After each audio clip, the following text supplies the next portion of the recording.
Flamengo, indivíduo competente. Companheiros, queridos amigos do blog, como diriam os antigos, aquele pênalti a favor do Santos foi de cabo de esquadra.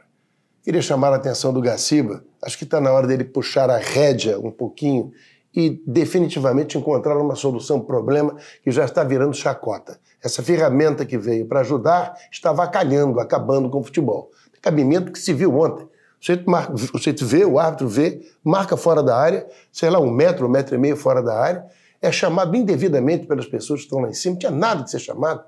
Foi chamado, vai lá, e o pior de tudo, ele próprio que havia visto com correção, ele vê na cara dele aqui, e de maneira equivocada, e marca o pênalti. Enfim, eu acho que está na hora de se entender que lance interpretativo é problema do árbitro. Agora, se foi impedimento, se a bola entrou, ou se um lance foi absurdo, cabeludo, que o juiz deixou de ver uma coisa estúpida, maluca, também chama, também mostra ele. Agora, do jeito que está, é necessário que se tenha um pouco mais de cuidado. Há um comentário muito interessante de um companheiro nosso aqui, que é vascaíno ele, o Márcio, e ele sempre disse isso, o VAR é caseiro.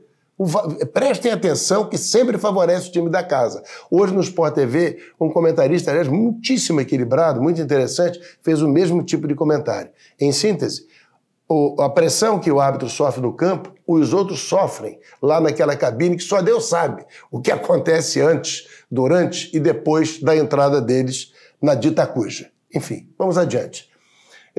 A sorte é muito importante na vida e no futebol não foge à regra. O Flamengo vem fazendo tudo direitinho, está tudo certinho, está tudo caminhando muito bem. Agora, há um sopro também muito interessante. Ninguém sabia quando foi feita a tabela do Brasileiro, qual seria a coincidência com o Libertadores, enfim. O que acontece? Juntando Brasileiro com Libertadores, o Flamengo, nesses 2 jogos contra o Grêmio, ele joga em casa e pega a malinha dele e vai jogar depois pela Libertadores em Porto Alegre. Ou seja, ele não tem nenhum tipo de movimento nos dias que antecedem a esta viagem. Ele não faz uma viagem, ele já está em casa. Nos 2 jogos. Tanto no Rio de Janeiro como em Porto Alegre. O Flamengo não se mexe muito, não faz movimento.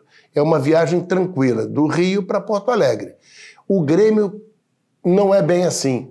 Sorte nossa. Alguém tem que ter sorte, né? O Grêmio não é bem assim. Chega uma das viagens, inclusive, o time do Grêmio tem que ir a Fortaleza, jogar contra o Fortaleza, ele faz Porto Alegre, Fortaleza e vem para o Rio de Janeiro. Enfim, são detalhezinhos que não parecem não ter importância, mas que tem sim. Até porque nós já vamos estar no final da temporada. Qualquer tipo de desgaste contribui negativamente e quanto mais você puder poupar oxigênio, realmente é melhor.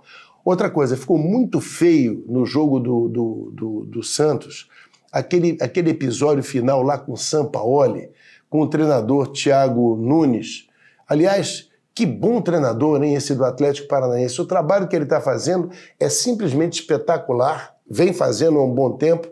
E me impressiona muito o nível, a doçura, a cultura, a educação, a boa convivência. Que figura humana espetacular e que profissional maravilhoso está se surgindo. Ao contrário do Sampaoli, que coisa ridícula, que sujeito agressivo, que maneira horrorosa de se comportar, né, ante aquela situação, querendo partir para agredir o outro treinador. Pô, faça-me o favor, sabe? Estão elogiando muito os estrangeiros. Eu prefiro ficar com o nosso. Né? Eu prefiro ficar com o nosso. O Jorge Jesus tem uma coisa que me encanta.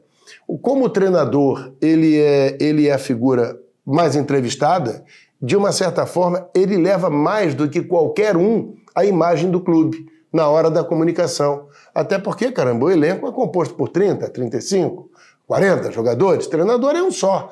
E todo mundo, a fonte principal de informação é ele. É o time que vai jogar, a maneira como o time se comporta, enfim, tudo é ele.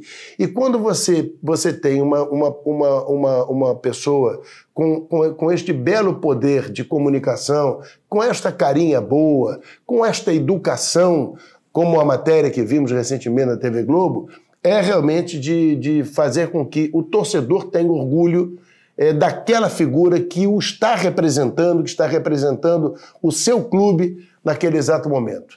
É realmente muito interessante. Não só, aliás, são muito parecidos, não é? Só que um é brasileiro, o Thiago Nunes, e o Jorge Jesus, que é português. Mas os dois sabem muito, os dois têm muita sensibilidade e os dois têm muita educação também. E vê-los e ter contato com eles, mesmo nós do lado de cá e eles do outro lado de lá da telinha, é sempre extremamente prazeroso. Vamos esperar aí o que essa semana vai guardar para a gente, semana de muito trabalho, e no sábado é o nosso, diria que talvez seja assim a primeira decisão importante de alguns jogos que nós vamos ter pela frente. Esse sábado, Maracanã será simplesmente imperdível. Um abração a todos.